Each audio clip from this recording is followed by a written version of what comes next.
On News Hour tonight, INEC receives petition as Natasha recall battle heats up. Nigeria at a crossroad as leaders speak on nation's decline. 5 escapees recaptured, 7 still at large after Kogi jail break. And away from Nigeria, Ghana arrests ex-security chief for diverting $7 million. Hello and welcome to News Hour on Trust TV. I am Dorcas Yakubuzala. The Independent National Electoral Commission has received a petition seeking the recall process of Senator Natasha Akpoti-Oduahan as Senator of the Federal Republic of Nigeria. The Secretary to the Commission, Rose Oriaran Anthony, received the petition on Monday. The constituents claimed the signed petition met the requirements as stipulated by the Constitution 1999 as amended. It was learned that more than one-half of the registered voters in the district, the entire people of 200,000 people, signed in support. After receiving the petition, Oriaran Anthony emphasized that the Commission, as an institution established by law, would adhere to the due process outlined by the Constitution regarding the recall process. She noted that their petition will be processed. A representative of the Kogi Youth and Women charity, Jesse, echoed similar sentiments, stating that the petition was a response to Akpoti-Oduahan's alleged misconduct and her failure to effectively represent the interests of Kogi Central. The entire people of Kogi Central have lost confidence in her because of her gross misconduct in the Senate that led us to a 6-month suspension where Kogi Central will not be represented at the National Assembly, the Senate arm. So I've come to recall her back so that we can have a representative in the Senate. The good people of Kogi Central have spoken in one voice. It is simple. We need credible representative. We need credible senator who can speak the mind of the good people of Kogi Central. We initiated this process and we submitted the duly signed petition to the chairman of INEC. My message to them is for them to speedily swing into action, and by reviewing the petition we submit.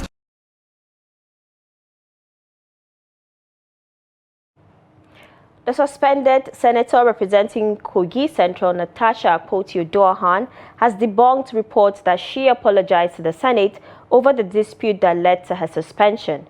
In a statement on Monday, the Kogi lawmaker described the claims as false, adding that she will continue to stand by her truth and fight for what is right even in the face of adversity.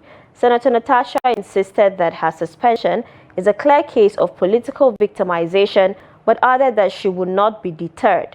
She vowed to continue fighting for the rights of Nigerian women and ensure that their voices are heard.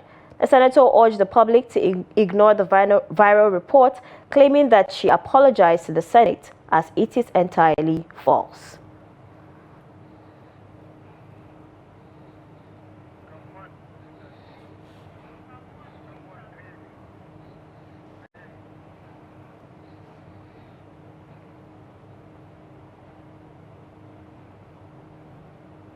Now joining us via Zoom to further discuss this is a legal practitioner in person of Abba Hikima Esquire.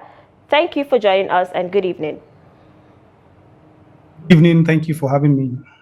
All right. So can you give us a position of the law concerning the recall process? Yeah, the position of the law regarding recall of a member of the National Assembly is contemplated by Section 69 of the Constitution of Nigeria, and it is the only provision which the law permits that a lawmaker can be recalled. It's a very stringent procedure, and Section 69 stipulated about 3 to 4 stages in which the constituents can recall their representative before the National Assembly. And from what I am learning today, the constituent of the Kogi Central have already taken that step by filing a petition with INEC, which is alleged to have been signed by more than one-half of all the constituents. And that's exactly what the law requires. The law requires that a petition should be signed alleging loss of confidence, and it has to be signed by more than one-half, after which INEC is given 90 days to verify the signatures filed and to take the next administrative action, which is referendum. So what legal challenges would INEC face in verifying these signatures? I would like to speak from experience. I am somebody that has undertaken this procedure once in my life. In 2017, I was personally involved. In fact, I was the leader of a recall process against a certain lawmaker in Kano, and I know how stringent, personally, and from experience, that procedure is, because the law requires that more than one half of all registered voters should sign that petition. I don't want to believe that can be done in 3 days. Really, I've seen what the news is about the fact that they have gathered more than one half, which is about 250,000 signatures. I want to believe it is really, really unpracticable or impracticable, because I like to tell you that I'm aware that Natasha won the Senate seat by about 50,000 votes. You understand what I mean? So if she had, won the seat with 50,000 votes, and on an election day, you can imagine how the turnout is normally on an election day, because on election days, it's a work-free day. Everybody, after so much awareness creation and all of that, after so much jingles and all of that, constituents will come out and line up and vote. And she was able to get 59,000. And her opponent, her closest rival, got about 50,000. So the entire votes cast was just a little above 100,000. Now they are telling us that somebody has, in 3 days, and this is an unofficial exercise, they have been able to garner over 250,000 votes. As somebody who has undertaken a recall process, I don't want to believe this is possible. So, but they have done it, and there is a duty now on INEC to verify these signatures, because if people are allowed to just, sign names, or maybe to have access with the register of voters of INEC and then replicate names and perhaps forge signatures or something, I'm not saying it has been done. If this door is open without verification, then it will open a very wide door for people to do this, and for people to begin to abuse the process. And that's why in Nigeria there is no representative has ever been called in Nigeria. Not even a House of Assembly member in states. It's a very stringent procedure. It is. I want to believe it is deliberately made to be impracticable and to be impossible. So, but after submission, the INEC has 90 days to verify the signature, but this is not contained in the Constitution. It's an administrative process. And after that, the INEC will conduct referendum within 90 days. And in that referendum, they only need 50%, a little above 50% of all the persons that turned out to vote in that referendum. It could just be yes or no. And if more than half of the people that turned out to vote on that day vote to have this lawmaker recalled, she stands recalled, and the next thing is for the INEC to write to the Senate President and to declare the seat of the senator vacant, and for INEC also to conduct a fresh election to fill the vacancy. Thank you so much, Abba, for joining us and giving us that update. Thank you. Now moving on to more stories. At the 60th birthday colloquium of Emeka Ihedioha, political leaders voiced deep concerns over Nigeria's decline in democracy. Former President Olusegun Obasanjo warned that democratic institutions are being eroded, while Peter Obi described the system as broken, prioritizing personal interest over national progress. Bishop Matthew Kuka lamented the loss of justice and fairness, stating that democracy is more than just elections. Senator Aminu Tambuwal cautioned that institutions are being systematically weakened, calling for urgent action. The consensus was clear: Nigeria's democracy is at a crossroad and urgent reforms are needed to prevent further decline. But when we talk of democracy, we should remember that in Africa, before the colonial rule and the colonial power, we have a form of government which attended to the needs of our people. And whatever you call it, to me, it is democracy. If you look at where we are today, it's like they started in 1999, laid the foundation. Some people came and took it a decade, And some people were trying to raise it to first floor, and some people came and knocked everything down. That's the situation where we are now. Everything has been knocked down.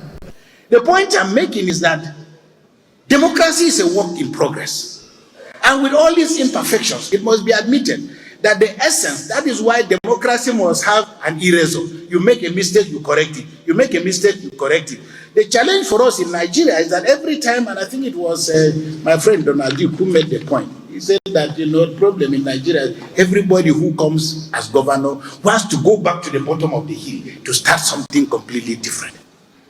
If we do not have a mechanism by which we are measuring our growth, then our chest for a democratic society becomes an empty chest. In this same National Assembly, we have the same constitution in a way under Section 305. It has not been amended since the commencement of this democracy.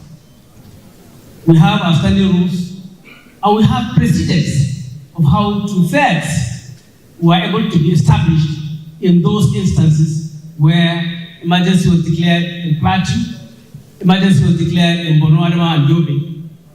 And we stuck by the rules. And we were guided by the Constitution. What happened in the last one? So I still insist that you need to check out the operators of the system.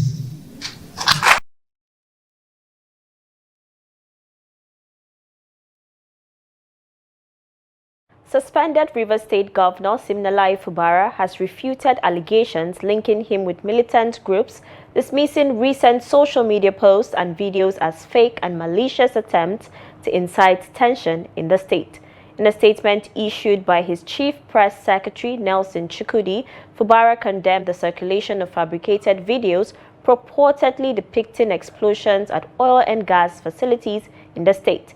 The statement clarified that affected communities have debunked the claims, assuring that all critical infrastructure remain intact and operational. Fubara restated his commitments to maintaining peace in Rivers State, emphasizing that governance and development can only thrive in a stable environment.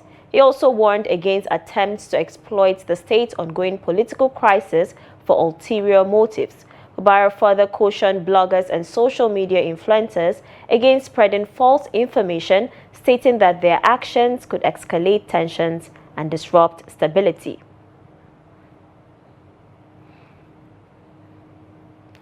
The Nigerian Correctional Service has confirmed the recapture of 5 out of 12 inmates who escaped from the Medium Security Custodial Center in Kuton-Karfe, Kogi State, following a security breach on Monday morning. The NCOS spokesperson Abubakar Umar disclosed this in a statement issued on Monday. According to the statement, the escape occurred when a group of inmates manipulated padlocks in one section of the facility, allowing 12 individuals to flee. Upon learning of the incident, the Acting Controller General of Corrections, Sylvester Nwakuche, quickly mobilized a response in collaboration with heads of security agencies and the senior special assistant to the governor of Kogi State.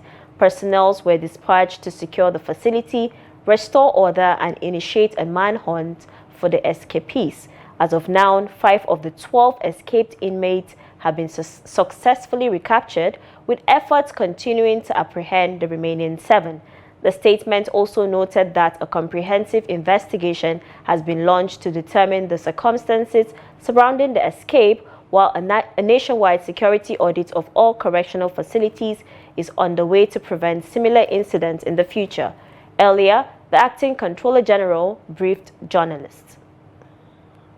We had a distress call this morning that there was an escape from Kuton-Karfe custodial facility. 12 of the inmates escaped from lawful custody, but as we saw, 9 of them have been recaptured. 3 of them have been recaptured, remaining 9, and they will also be recaptured for the search party. They are in town. All the exits have been cordoned off, and we are having very good synergy with all the security agencies to make sure that these inmates that escaped are recaptured.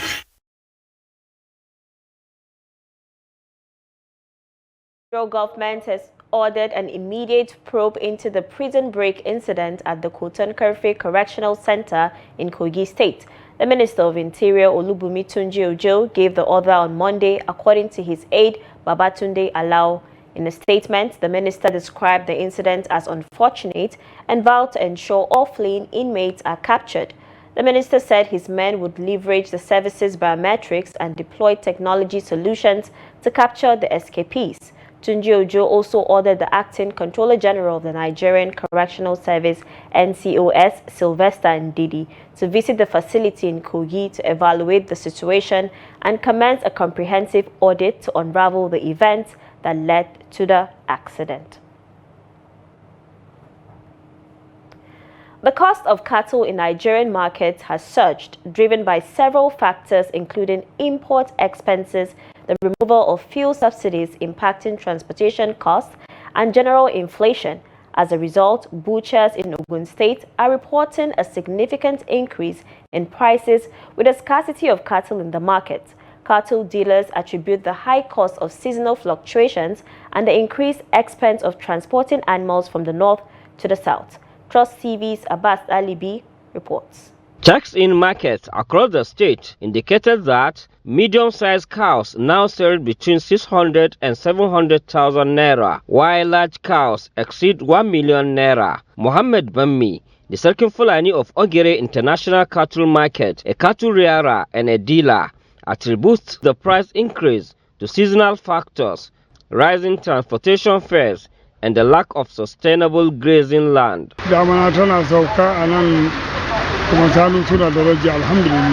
Due to the scarcity of favorable grazing land in Nigeria, many herders are migrating to neighboring countries like Ghana, Togo, and Benin Republic.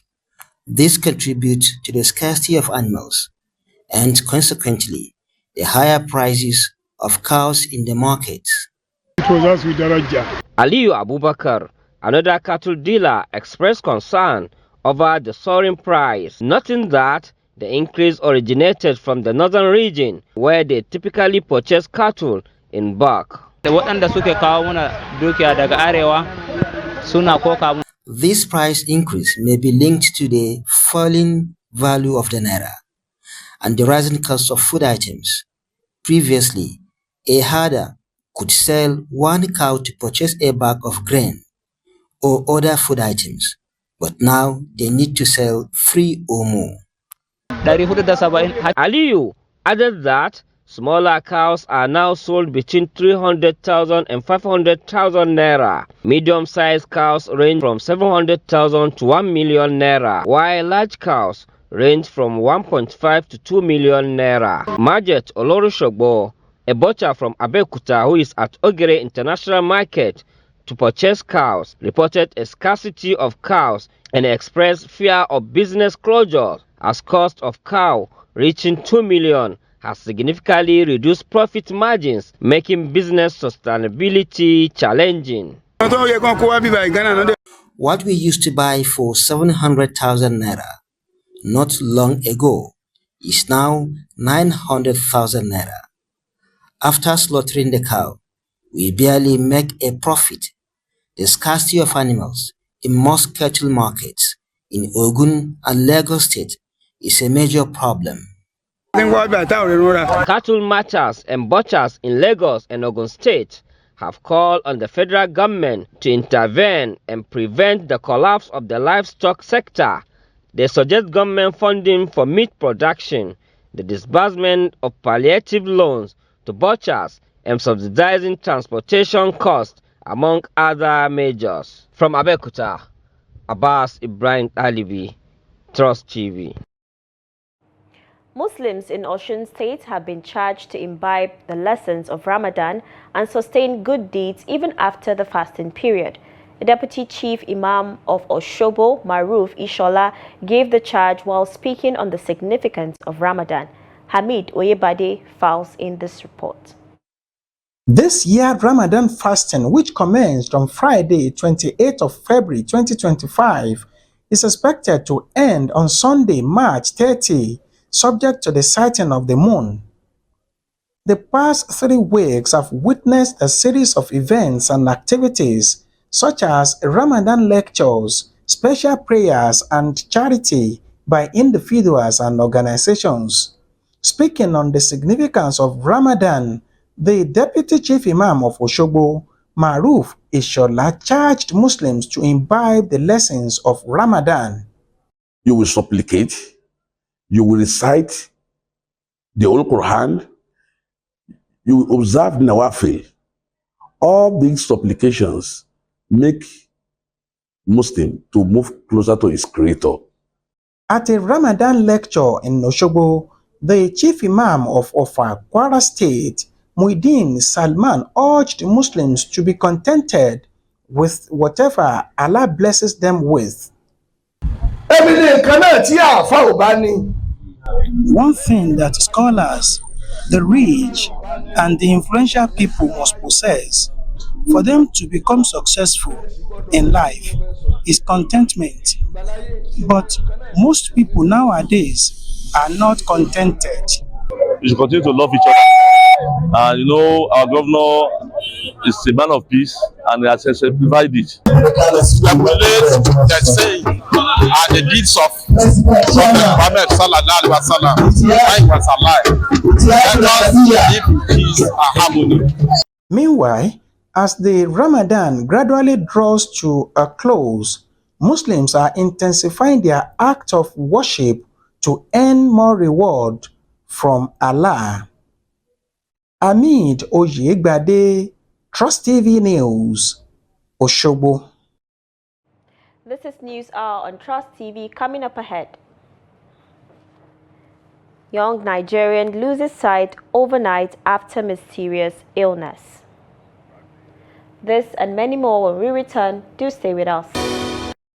Welcome back. In case you're just joining us, this is News Hour on Trust TV. Let's take a look at our top stories again. INEC receives petition as Natasha recall battle heats up. Nigeria at crossroads as leaders speak on nation's decline. Now moving on to more stories, Osun State Governor Ademola Adeleke on Monday visited Ifon, Ilobu and Erin Osun towns to assess the level of destruction after the weekend communal clash. The governor said perpetrators would not go unpunished and appealed to people of the three towns to embrace peace. Hamid Oyebade files in this report. The towns were deserted as majority of residents of Ifon, Ilobu, and Erin-Osun fled from their communities. The few ones that stayed behind complied with the 24-hour curfew imposed on the three towns by the state government. During an on-the-spot assessment, Governor Adeleke insisted that perpetrators will be arrested and prosecuted. There's no need for all these fights or fighting because of land and everything. So we have put a lot of things in place that will make sure by the special grace of God that it will be permanent so that there will be no rancor for fighting and everything. I've given a directive that all the culprits will be brought to book and be arrested. I'm not going to take any nonsense anymore because it's getting too much. My people are dying, burning houses. It is not acceptable. And all the security agencies, they have already agreed, to do what they have to do. They are experts, and they will do what to do to make sure that this is permanent. A community leader, Abdulwahid Bamigbade, urged the state government to set up a judicial panel of inquiry to investigate the communal clash in the area. I would like to appeal to the government of Osun State to please raise a judicial commission of inquiry to investigate the remote and immediate causes of this problem. It has been happening for decades. There is the need for a final solution to this problem. We have been losing lives and properties, with a lot of violence, it's been quite frequent. Police source confirmed the arrest of some individuals in connection with the crisis and assured that they will be prosecuted. Amid Oyegbade, reporting for Trust TV News. Now, victims of the October 20th, 2020 police crackdown on End SARS protests continued their pursuit of justice on Monday, nearly 5 years after the incident. Ahead of a key court hearing on a fundamental rights case, one of the protesters, Hassan Soweto, shared his side of what happened during the peaceful demonstration at the Lekki toll gate. The report. The 2020 #EndSARS movement ended in arrests, injuries and outrage. In the aftermath of the incident, some of the victims are now back, but this time they are taking their case to court. Ahead of a court hearing on a fundamental rights case, Hassan Soweto, one of the victims of the October 20th, 2024, led a peaceful protest earlier on Monday against alleged police brutality and calling for justice and accountability within the Nigerian police force. The protesters are calling for all charges against them to be dropped, accusing the government of using the courts to silence dissent and intimidate citizens. A trigger-happy team of the Nigerian police, led by the Commissioner of Police. There was no cause for the attack because in no way did those protesters constitute themselves as a threat to public peace or public order. Yet, under the instruction and leadership of the Commissioner of Police and the head of the Lagos State Police Task Force, CSP Akirele, these 22 protesters were brutally assaulted, molested, sexually harassed, and viciously beaten. So we're here today to sue the Nigerian police and to also ask if, because we all know as Nigerians, it is our right, we all have the right to freedom of speech. We all have the right to express ourselves when our government, when they are not giving us what we want. We have the right to demand for good governance. So protest has never been a crime and it will not be a crime. So that is why we are here to demand for justice. They almost killed me. I went to a series of scanning and tests in the hospital. I spent a whole lot of money doing that. The trauma in my head every day, like, should I run away from my country? Are the police meant to guide and protect us or to kill and destroy the laws of the land? Every day, and police decide to come and brutalize us, molest us, to the extent of a woman putting hand in a girl's private part. Is that how you do your own search? And nobody is saying anything. We expected IG to have addressed this issue.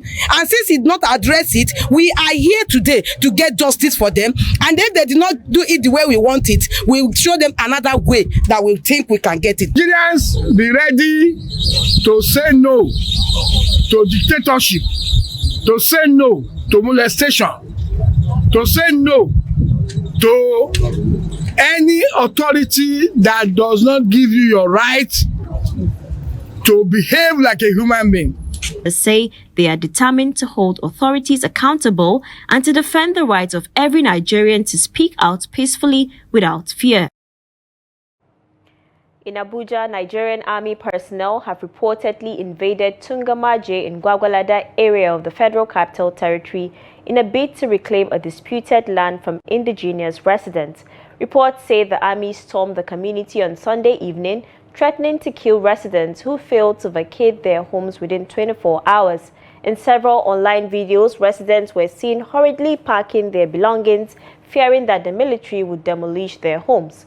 One of the affected residents featured in the videos said the entire community is gripped by fear over the situation.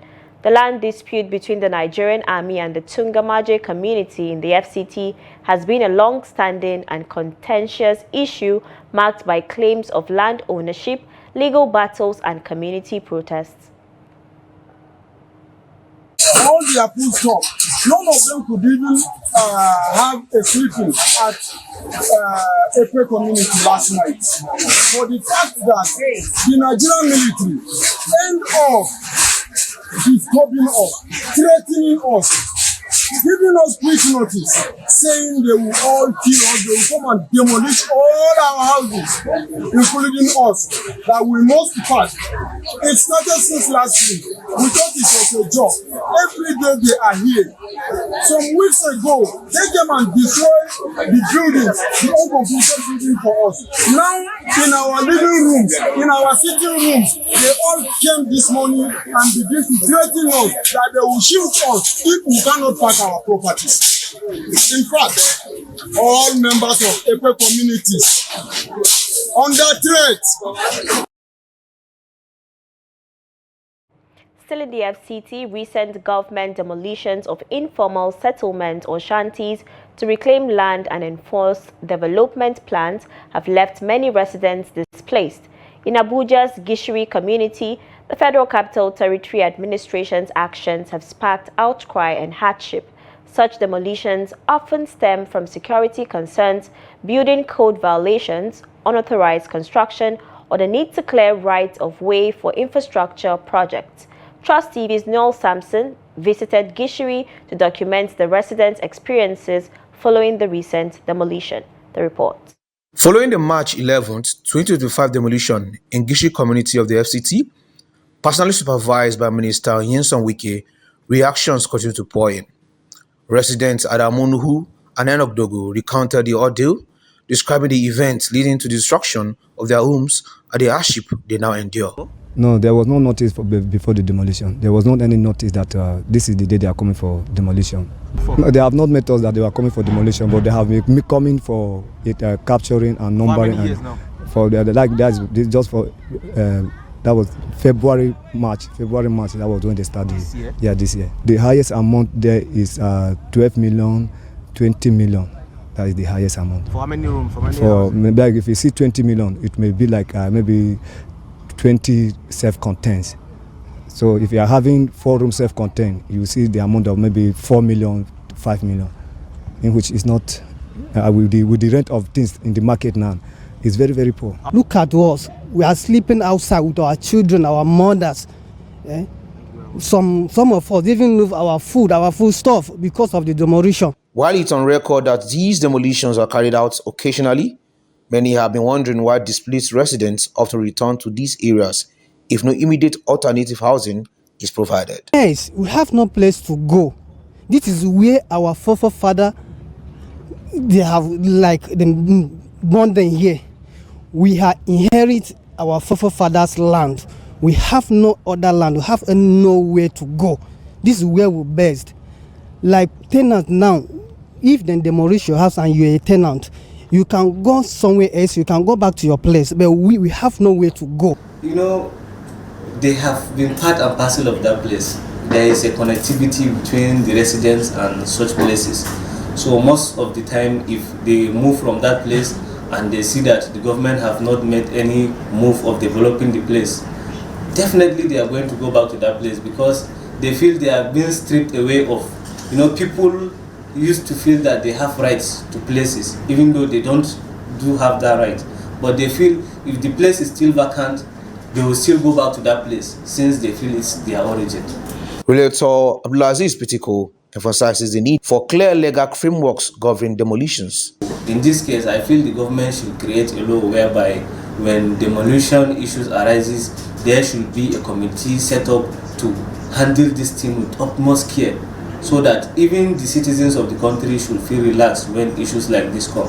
Residents allege that they were offered as little as 87,000 naira in compensation but declined to speak on camera. Noel Sampson, Trust TV News, Abuja. In Gombe State, some youths have reportedly looted Ramadan palliatives meant to be distributed in Gombe State by Sheyi Tinubu, son of President Bola Ahmed Tinubu. Sheyi has been visiting northern states where he joined residents and political leaders for breaking a fast iftar. During such visits, the president's son usually launches Ramadan feeding program for the less privileged. While Sheyi is yet to visit other core northern states, his palliative had reportedly arrived in Gombe State. In a video seen by Trust TV, some angry youths were seen carting away cartons of food items from a truck parked by the roadside. The youths were seen throwing the items to those on the ground who eagerly collected and made away with them. Items in the cartons included rice, sugar, oil, salt, and pasta.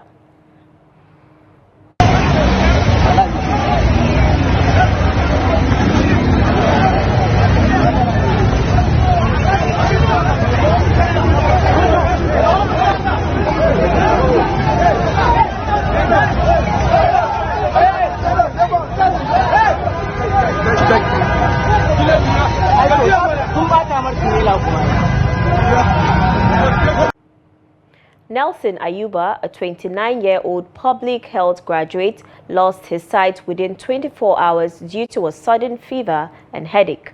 The tragedy struck during his NYSC service just 6 months after his wedding. Despite the hardship, Nelson is learning new skills while his wife struggles to provide for them. Trust TV's Hassan Kohli visited him to explore his challenges and hopes for the future. The report. A young man full of dreams had just begun his life with his new wife when, in a single day, his world went dark, literally. Nelson was a healthy and ambitious public health graduate serving under NYSC with hopes of building a bright future. But just 6 months into his marriage, a sudden fever and headache changed everything.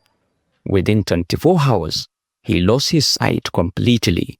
After we finished camp, I was posted to Kankia local government, Kankia local government, College of Kankia local government, to continue with my youth service there in College of Health Sciences and Technology, Kankia. So from there, I took permission in order for me to go back, come back home, arrange and go back for my service, in which they have granted me the permission. Then I go back. Only 5 days I spent in Kankia local government. It just started like fever and headache. So they are kind of very serious fever and headache. Before I was rushed to hospital, I lost my sight, both the two sides, bilaterally. So everything happened within 24 hours, fever and excessive headache. So that resulted to the loss of my vision. Life became very tough because all my NYC allowance, me and my wife, we all spend it in treatment and we have nothing doing. We are not working. So there's this package, even now I forgot to tell you, I applied, there's this package in NYC scheme service called Hope for Life Initiative Package.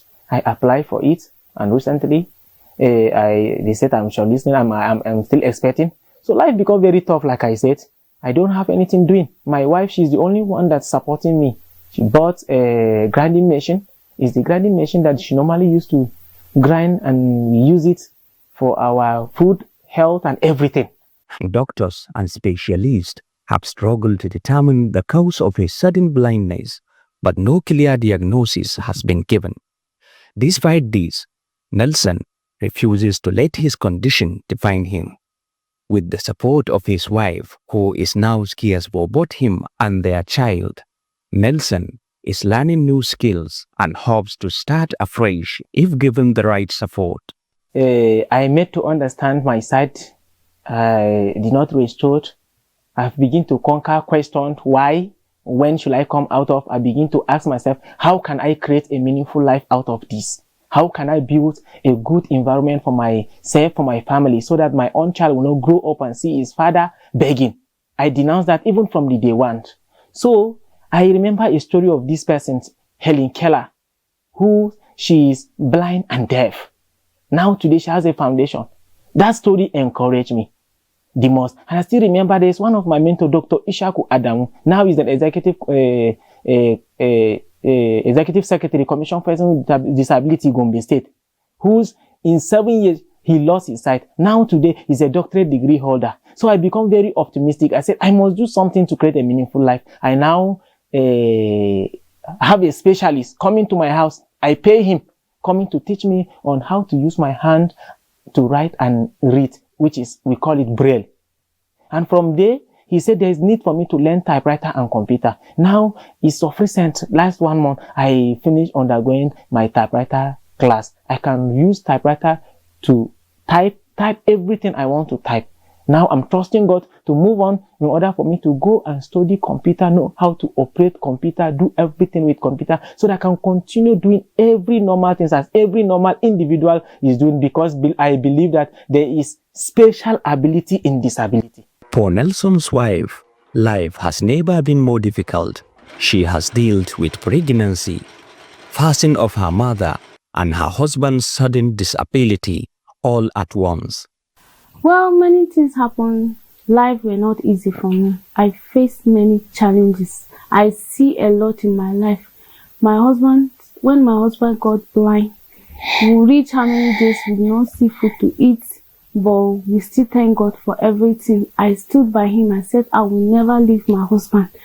At the process, I even lost my mom, my beloved mom. She's the only helper.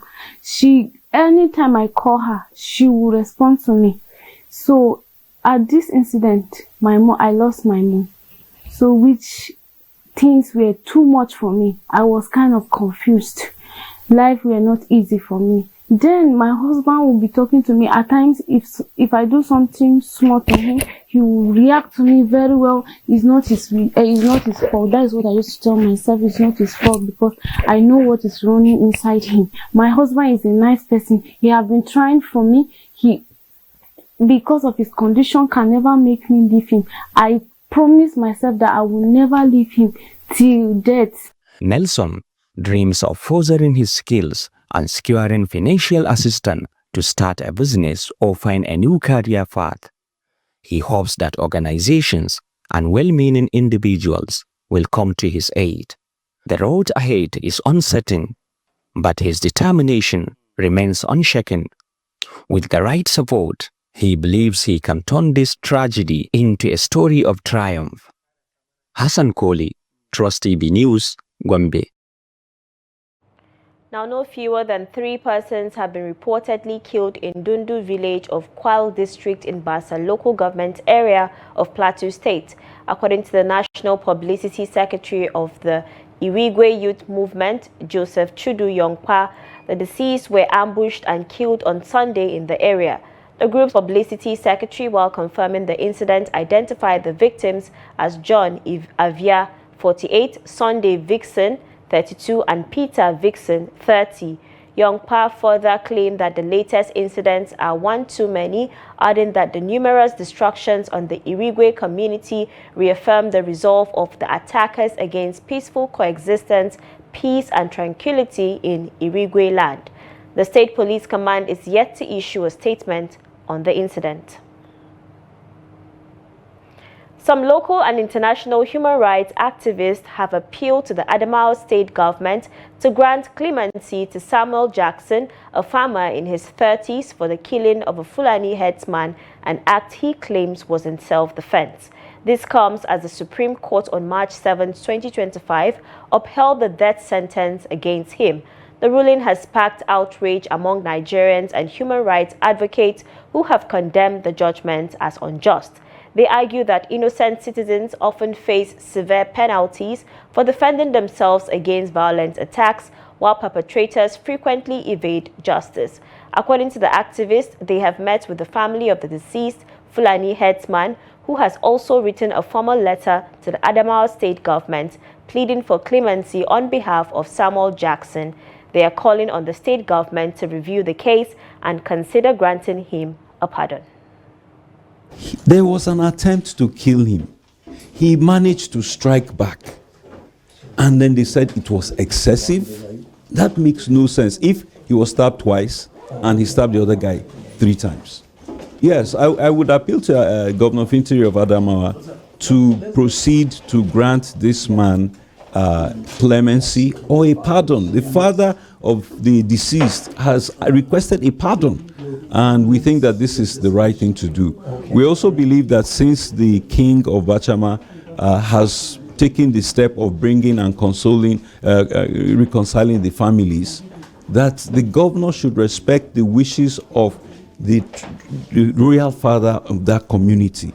So we're here in Nigeria to plea and appeal to the governor of Adamawa State, His Excellency the Honorable Governor Fintiri, to grant a pardon to Sunday Jackson. Sunday Jackson is an innocent man.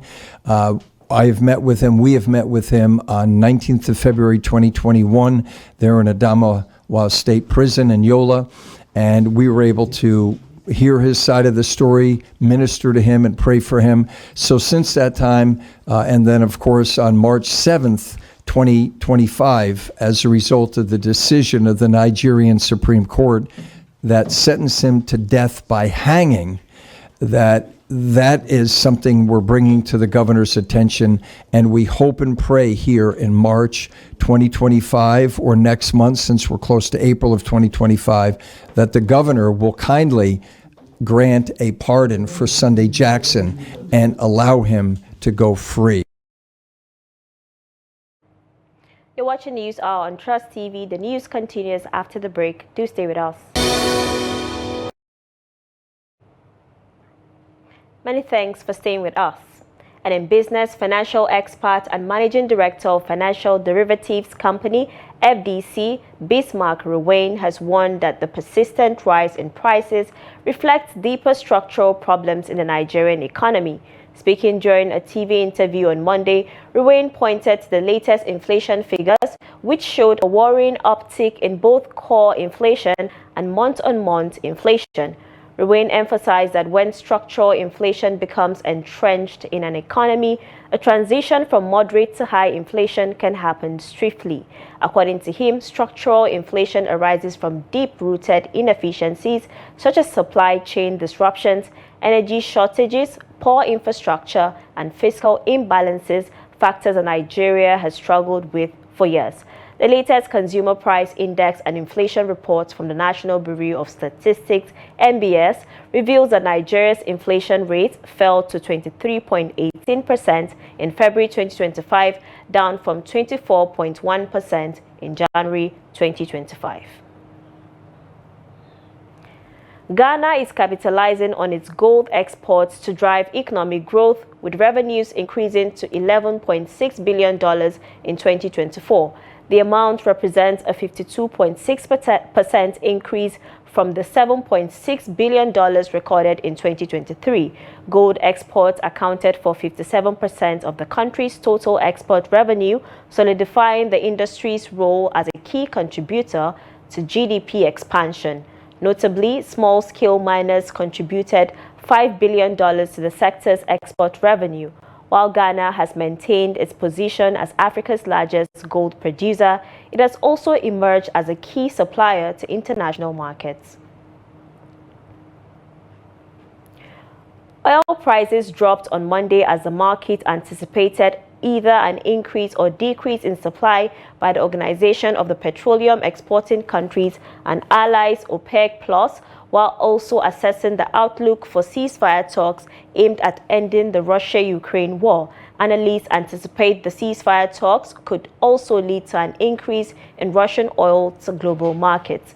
The price of the OPEC basket of 12 crudes stood at $74.12 a barrel as of the latest update, compared with $73.65 previously reported by the OPEC Secretariat. Brent crude futures were down 25 cents or 0.4% at $71.91 a barrel by 0409 GMT. U.S. West Texas Intermediate crude fell 20 cents or 0.3% to $68.08. Both Brent and WTI settled higher on Friday and recorded a second consecutive weekly gain as fresh U.S. sanctions on Iran and the latest output plan from the OPEC Plus producer group raised expectations of tighter supply. And away from Nigeria, a top Ghanaian security official has been arrested for allegedly skimming millions of dollars from a cybersecurity contract, authorities said Monday, as President John Mahama continues an anti-corruption drive. Kwabena Adu-Buahene, the country's former National Signals Bureau (NSB) Director General, is accused of diverting funds from a $7 million contract meant to strengthen Ghana's cybersecurity infrastructure. Mahama, who took office in January, has vowed to reclaim stolen public funds during the tenure of former President Nana Akufo-Addo. Attorney General and Minister of Justice Dominic Ayine said Monday that Adu Boahene was apprehended for allegedly diverting funds from a cyber defense systems contract signed in January 2020 with Israeli firm RLC Holdings Limited. The deal was designed to bolster Ghana's ability to combat cyber threats, data breaches, and digital espionage, but investigators by State Agency Economic and Organized Crime Office EOCO found that the funds were instead channeled into private accounts linked to Adu Boahene and his wife Angela Ajay Boateng. It's now time for sports updates with Adeni Ajishafe.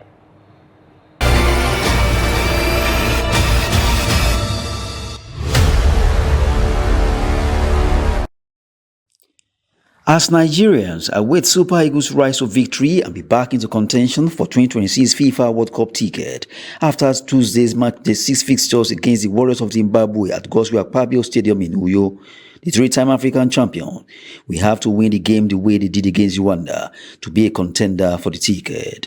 Without a win in their first 4 games of the series, Nigeria in 5th place in the 6-team Group C until Friday's victory in Kigali opened up a proposition for the ticket. Nigeria now on 6 points moved up 4th, while Zimbabwe on 3 lies bottom of Group C table.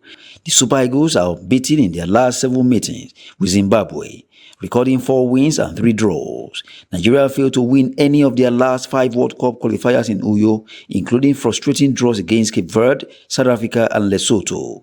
The recent performance in Kigali shows signs of improvement, particularly in tactical discipline and mental sharpness that have been missing in previous matches. Coach Eric Chell is expected to bring winning mentality to the squad, with the match serving as a test of his tactics to win games. Although Zimbabwe sits at the bottom of the group, they have the potential to cause an upset and will be looking to exploit Nigerians' weakness. The Warriors of Zimbabwe, led by Coach Michael Nays, are now coming to you to make up the numbers as they plot Eagles fall. With only the group winner securing an automatic ticket and a slim chance for selected runners-up through playoffs, Nigeria has no margin for errors, as another victory against Zimbabwe is non-negotiable. That's Sport News. I'm Adeni Ajishafe.